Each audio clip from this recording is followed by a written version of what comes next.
یہ کہانی ایک غریب درزن کی ہے جو اپنی محنت سے اپنے خاندان کا پیٹ پال رہی تھی۔ وہ ایک چھوٹی سی سلائی کی دکان چلاتی تھی اور پورے محلے میں اس کی سلائی کی خوب تعریف تھی۔ اس کی سلائی اتنی بہترین تھی کہ گاؤں کی سب سے امیر ذمہ دار کی بیگم بھی اپنے کپڑے اسی سے سلواتی تھی۔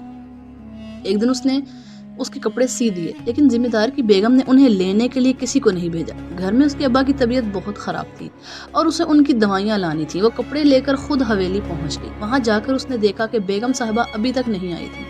وہاں ایک گھنٹے کا انتظار کرتی رہی، پھر آخرکار بیگم صاحبہ سیڑھیوں سے نیچے اترتی نظر آئیں۔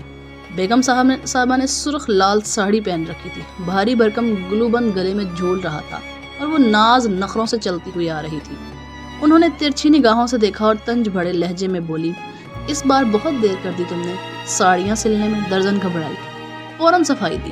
بیگم صاحبہ میں نے تو 2 دن پہلے ہی سلائی پوری کر لی تھی، سوچا آپ کی نوکرانی آ کر لے جائے گی، لیکن جب وہ نہیں آئی تو میں خود لے آئی۔ بیگم صاحبہ نے غصے سے ہونٹ کھینچ لیے اور بڑبڑاتے ہوئے بولی، اس سکینہ کی بچی کو تو آنے دو، اس سے پوچھتی ہوں۔ پھر وہاں ایک ایک کر کے کپڑے کھول کر دیکھنے لگی۔ تھوڑی دیر بعد اس کی تیاریاں کچھ کم ہوئی اور تعریف کرتے ہوئے بولی، سلائی تو تم بہت اچھی کرتی ہو، پہن کر دیکھوں گی کہ فٹنگ ٹھیک ہے یا نہیں۔ درزن نے سکون کا سانس لیا، اسے لگا اب اسے محنت کی مزدوری مل جائے گی، لیکن تبھی حویلی کے کونے سے شور و گل اٹھا۔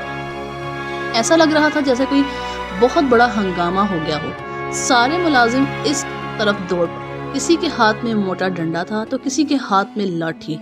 بیگم صاحبہ بھی بے چینی سے اٹھ کھڑی ہوئی اور چوکیدار کو بلا کر پوچھا، کیا ہوا چوکیدار؟ گھبرائی ہوئی آواز میں چوکیدار نے کہا، بیگم صاحبہ ابھی مالی نے لان میں بہت بڑا اچھاداری ناگ دیکھا ہے، وہ ایک درخت سے لپٹا ہوا بیٹھا ہے، شکر ہے مالی نے دیکھ لیا، جلد ہی اسے پکڑ لیں گے۔ اتنا کہتے ہی حویلی کے سارے لوگ اکٹھا ہو گئے۔ درزن بھی گھبرا گئی، لیکن اسے اپنی مزدوری کی بہت فکر تھی۔ وہ کامتی آواز میں بولی، بیگم صاحبہ پیسے دے دیجئے، مجھے جانا ہے۔ بیگم صاحبہ نے ایک نظر اس پر ڈالی اور لاپرواہی سے بولی، ہاں میں سکینہ کے ہاتھ پیسے بھجوا دوں گی، اور ابھی اور بھی کپڑے سلوانے ہیں تم سے۔ درزن کی امیدیں ٹوٹ گئیں، وہ مایوس ہو کر حویلی سے نکل گئی۔ پڑوس کی خالہ رقیہ سے ادھار مانگنے چلی گئی، لیکن خالہ نے اسے غصے سے دیکھا اور بولا، ہم نے کوئی بینک نہیں کھولا جو ہر بار تمہیں ادھار دیں۔ لیکن ان کی بڑی بیٹی نگینہ باجی مہربان تھی، انہوں نے درزن کو پیسے دے دیے۔ درزن نے شکر بھری نظروں سے انہیں دیکھا اور جلد واپس آنے کا وعدہ کر کے چلی گئی۔ گھر آ کر اس نے ابا کی دوائیاں خریدی، تھوڑی سی سبزی بھی لے آئی۔ ابا چارپائی پہ لیٹے تھے اور چھوٹا بھائی سہیل ٹیوشن سے لوٹ آیا تھا۔ یہ تینوں ہی ایک دوسرے کا سہارا تھے۔ اماں کا انتقال کب کا ہو چکا تھا اور اب مجبور ہو چکے تھے۔ اگر درزن کے ہاتھ میں سلائی کا ہنر نہ ہوتا تو شاید بھوک سے مر جاتا۔ رات کو جب ابا کو حویلی میں ناگ نکلنے والی بات بتا رہی تھی تو ان کے چہرے پر عجیب سا تناؤ آ گیا۔ انہوں نے دھیرے سے کہا، ایک دن تو اسے لوٹنا ہی تھا، آخر کب تک وہ اپنا بدلہ لیے بغیر رہ سکتا تھا۔ درزن چونکے، ابا آپ یہ کیا کہہ رہے ہیں؟ ابا نے گہری سانس لی اور بولے، اگر انہوں نے اسے مار دیا تو وہ پھر لوٹے گا، اچھاداری ناگ کبھی نہیں مرتا۔ درزن ہنسنے لگی، ابا آپ بھی نا، یہ سب کس سے کہانیاں ہیں؟ مگر ابا کے چہرے کی پریشانی اسے الجھن میں ڈال رہی تھی۔ شام ڈھلتے ہی موسم اچانک بگڑ گیا۔ تیز آندھی اور لال مٹی کے غبار سے گھر کی کچی دیواریں کانپ اٹھی۔ نفیسہ کو ڈر لگنے لگا۔ اس نے فوراً سہیل کو بلایا اور ابا کی چارپائی کمرے میں بچھا دی۔ رات کافی بڑھ چکی تھی جب اچانک دروازے پر زور کی دستک ہوئی۔ نفیسہ چونک اٹھی اور سوچنے لگی، اتنی رات کو کون آ سکتا ہے؟ اندر سے ہی آواز لگائی، کون ہے؟ باہر سے آواز آئی، مسافر ہوں، ایک رات کی پناہ چاہیے۔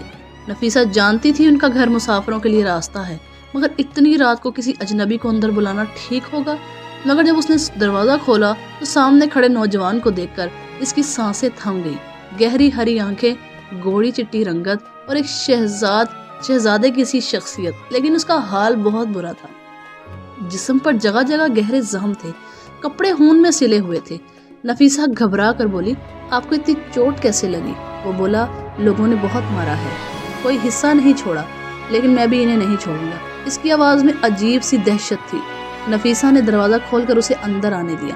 وہ پلر کے پاس بیٹھ گیا۔ نفیسہ سوچ رہی تھی کہ ابا کو جگا دے، مگر پھر خیال آیا کہ ان کی طبیعت خراب ہے۔ کہ آپ کے پاس کوئی کپڑا ہوگا؟ اس نے پوچھا۔ نفیسہ کے پاس صرف نئے کپڑے تھے، مگر اسے اپنا پرانا دوپٹہ یاد آ گیا۔ اس نے وہ دوپٹہ نکال کر اسے دے دیا۔ اس کے ہاتھ زخمی تھے، اس لیے نفیسہ خود اس کی مرہم پٹی کرنے لگی۔ اس کا دل زور زور سے دھڑک رہا تھا۔ اتنی قریبی سے اس نے پہلے کبھی کسی غیر مرد کو نہیں دیکھا تھا۔ وہ چپ چاپ بیٹھا تھا، جیسے اپنا سب کچھ ہار بیٹھا ہو۔ नफीसा ने उसे खाने का पूछा तो वो बोला अगर थोड़ा सा खाना मिल जाए तो बड़ी मेहरबानी होगी। नफीसा ने जल्दी से रात का बचा हुआ खाना ला कर दिया। उसे देखकर वो सोचने लगी, इतना खूबसूरत आदमी गांव में किसके घर आया है? इसकी आंखें किसी आम इंसान की नहीं लग रही। इसको मेरी वजह से आधी रात को तकलीफ हुई, इसलिए माफ़ी चाहता हूँ, मगर क्या करूँ, बड़ी मुश्किल से जान बचाकर यहाँ भागा हूँ, वरना वो लोग मुझे मार डालते। नफीसा परेशान हो गई। आपके दुश्मन इसी गांव के हैं? उसने सर हिलाया। मैं ज़्यादा कुछ नहीं बता सकता, मगर आप मुझ पर एक एहसान कर सकती हैं। जब तक मेरे जख्म ठीक ना हो जाएं, मुझे इस घर में रहने दें और किसी को मेरे बारे में मत बताइएगा। नफीसा ने बिला सोचे समझे कह दिया, आप जितने दिन चाहें यहाँ रह सकते हैं, हमारे घर में कोई आता जाता नहीं है। तिश्ना निगाहों से उसे देखता रहा, फिर ज़मीन पर लेट गया। शायद थकान हद से ज़्यादा थी। नफीसा भी उसकी तरफ देखते देखते सो गई। सुबह जब इसकी आंख खुली तो वह घबरा गई। घर में इस अजनबी का नामो निशान तक नहीं था। उसने तो कहा था वो 3 दिन रहेगा, फिर अचानक कहाँ चला गया। यही सोचते हुए अब्बा और सुहेल के लिए नाश्ता तैयार करने लगी, लेकिन उसका दिल बहुत बेचैन था। जब इसके अब्बा ने अचानक उसे आवाज़ दी, उसने चाय का प्याला रखा और इनके पास चली गई। अब्बा के चेहरे पर हैरानी थी। ये सेहन में अजीबो गरीब निशान कैसे हैं? अब्बा ने गंभीर लहजे में कहा। नफीसा ने इनकी निगाहों की सीध में देखा तो सच में फर्श पर अजीब से निशान थे। उसने अनजान बनते हुए कहा, अब्बा ना जाने किस चीज़ के हैं, आप ही बताइए, आप ज़्यादा तजर्बेकार हैं। अब्बा ने गहरी सांस ली और बोले, ऐसे निशान तो खेतों में दिखते हैं जहाँ नागों का बसेरा होता था। लगता है यहाँ से कोई नाग रेंग कर गया है। अब्बा की बात सुनकर नफीसा के चेहरे का रंग उड़ गया, लेकिन अगले ही पल और हंसने लगी। अब्बा, नाग हवेली में था, यहाँ नहीं।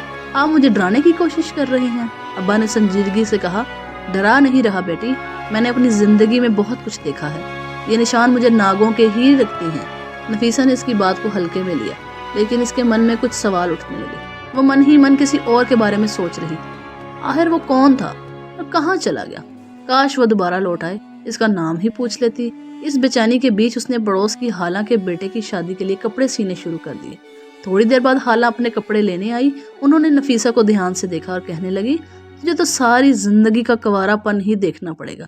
नफीसा हैरानी से उनकी तरफ देखने लगी। हाला ने ठंडी सांस भरकर देखा। एक तरफ तेरा बाप मजदूर है, घर में खाने को कुछ नहीं, तेरा छोटा भाई अभी बच्चा है, ऐसे में तेरी शादी कैसे होगी? नफीसा ने धीमी आवाज में जवाब दिया, हाला मुझे शादी की कोई जल्दी नहीं, मैं अपने अब्बा और भाई की जिम्मेदारी उठा रही हूँ, यही मेरे लिए काफी है। हाला ने इसके सर पर हाथ रखा और कहा, अल्लाह तुझे हिम्मत दे बेटी, लेकिन तुझे देखकर रहम आता है। नफीसा को इनकी बातों पे कोई जवाब ना दिया, और वो जवाब देना जरूरी समझती भी नहीं थी। इसे इस तरह की बातों की आदत हो गई थी।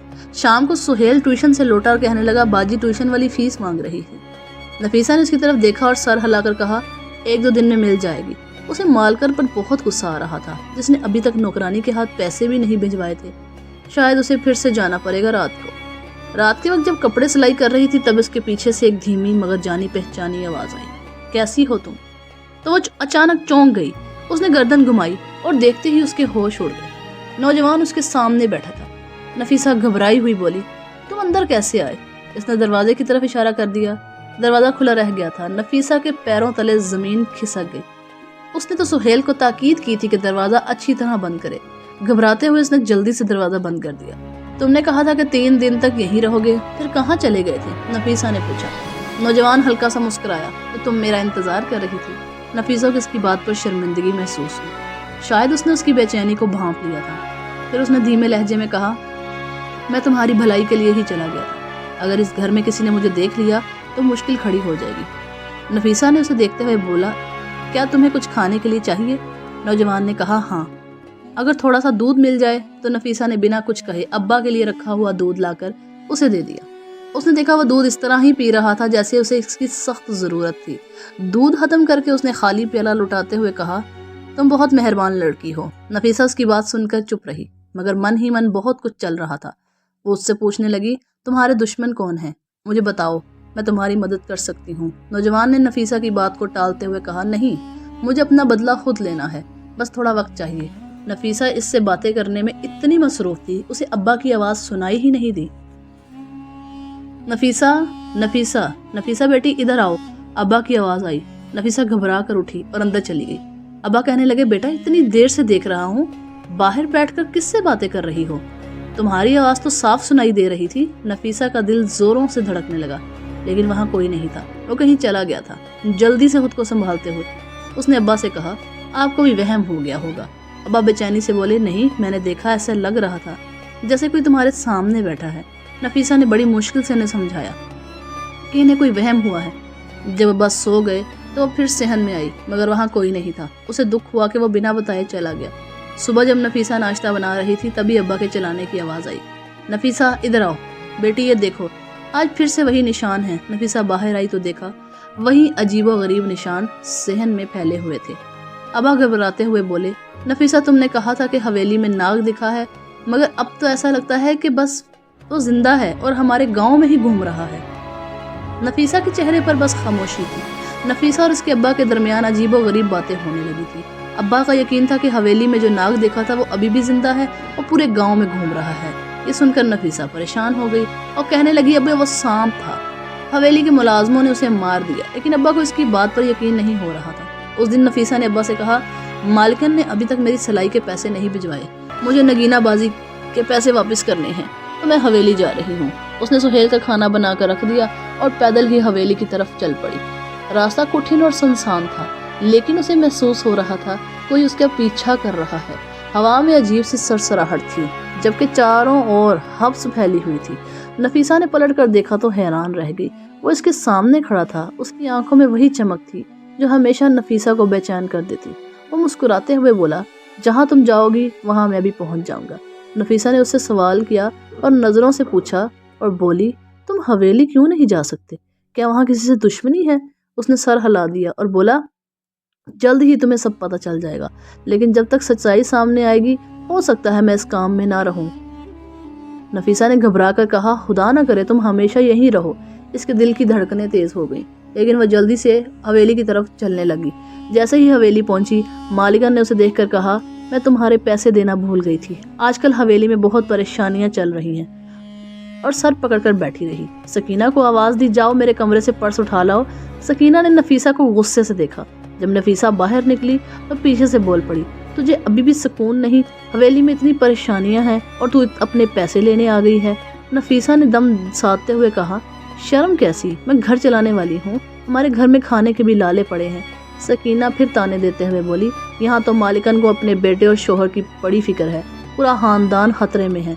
मालिकन बार बार कहती रहती हैं कि जिसका डर था वही हुआ। 3 दिन से वो हवेली में किसी ने खाना नहीं खाया।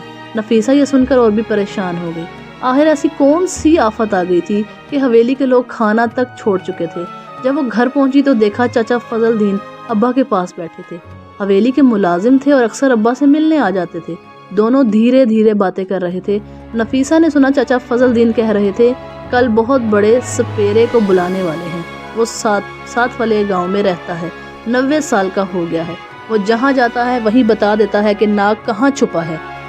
नफीसा समझ रही थी और डर भी रही थी। अब्बा कहने लगे, अगर एक नाग मरता है तो उसकी नागन सदियों तक तुम्हारा पीछा करेगी, और अगर नागन मरती है तो वहाँ नाग तुम्हारा पीछा कभी नहीं छोड़ेगा, कभी ना कभी लौटकर जरूर वापस आएगा।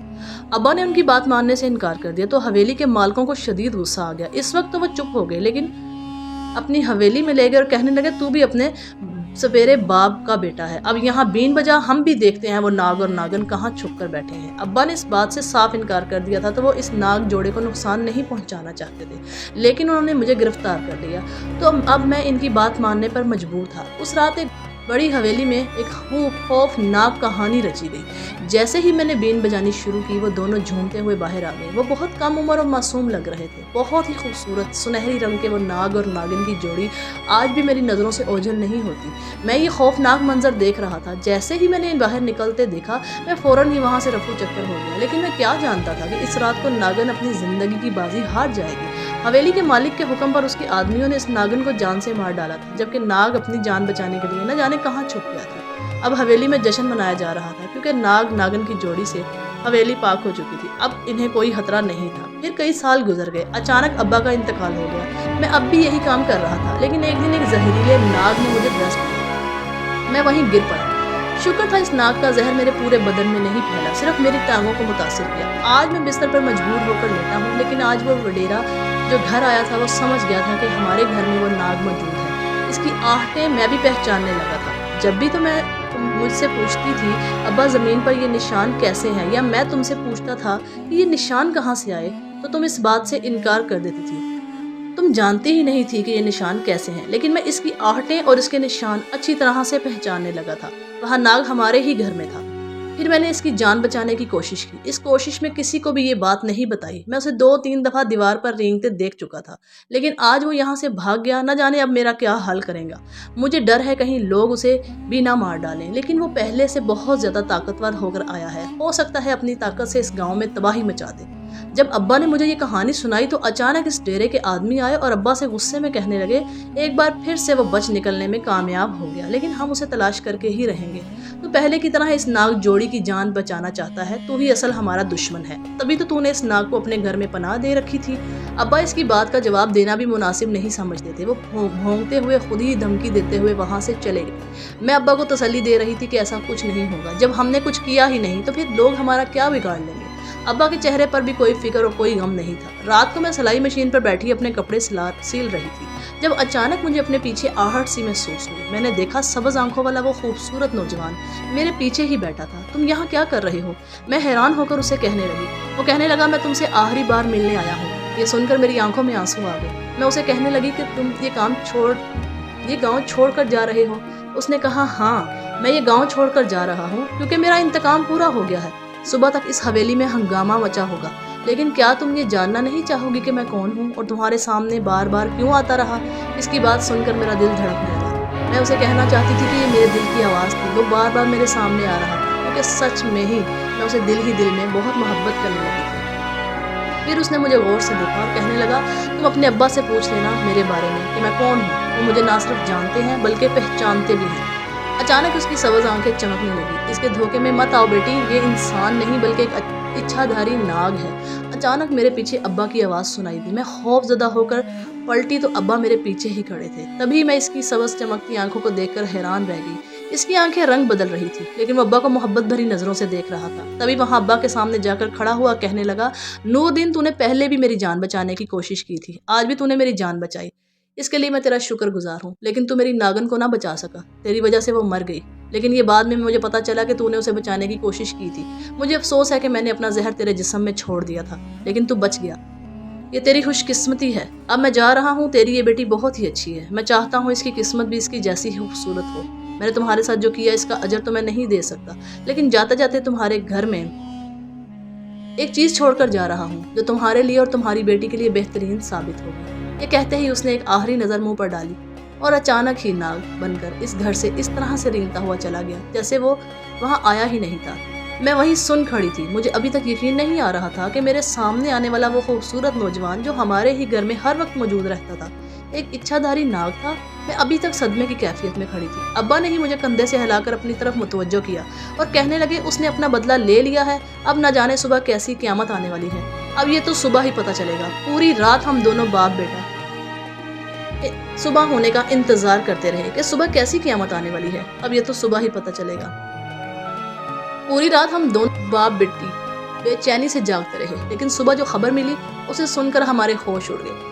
हवेली का मालिक मर गया था। उसे किसी जहरीले नाग ने डस लिया था। ये खबर सबके लिए बहुत बड़ी थी। फिर उस दिन अब्बा कहने लगे, हम ये गाँव छोड़कर चले जाते हैं, इससे पहले कि लोग इल्ज़ाम हमारी तरफ लगाएं। अब्बा परेशान थे। मैं जल्दी जल्दी घर का सामान समेटने लगी, लेकिन अचानक मेरी नज़र एक चमकती हुई खूबसूरत चीज़ पर पड़ी। मैंने जैसे ही उसे उठाकर देखा, अब्बा उसे पहचान गए। ये हीरा है जो नाग हमारे लिए छोड़ कर गया है। मुझे यकीन नहीं हुआ। अब्बा ने उसे संभाल कर अपनी हथेली पर रखा और फिर उसे एक सफ़ेद कपड़े में लपेट लिया। हमने ये गांव छोड़ दिया। शहर में आकर हमने अपनी नई ज़िंदगी का आगाज़ किया। इस नाग के दिए हुए हीरे ने हमारी ज़िंदगी बदल दी। इसकी कीमत करोड़ों में थी। अब्बा का इलाज हो गया। सुहेल अच्छे स्कूल में तालीम हासिल करने लग गया, जबकि मैंने अपना बहुत बड़ा बुटीक खोल लिया और शहर का मशहूर और मारूफ बुटीक मेरे नाम पर था। कोई ये नहीं कह सकता था ये लड़की एक गरीब दर्जन थी जो चंद पैसों के लिए मारी मारी फिर रही थी। अब्बा मुझसे कहते, अब तू भी शादी कर ले, अपनी ज़िंदगी का नया आगाज़ कर ले। लेकिन मैं अब्बा को कैसे कहती कि इस हरी आंखों वाले नाग ने मेरा दिल अपने कब्जे में कर लिया था। भले ही वो एक नाग था, अब मेरी ज़िंदगी में आने वाला पहला शख्स था।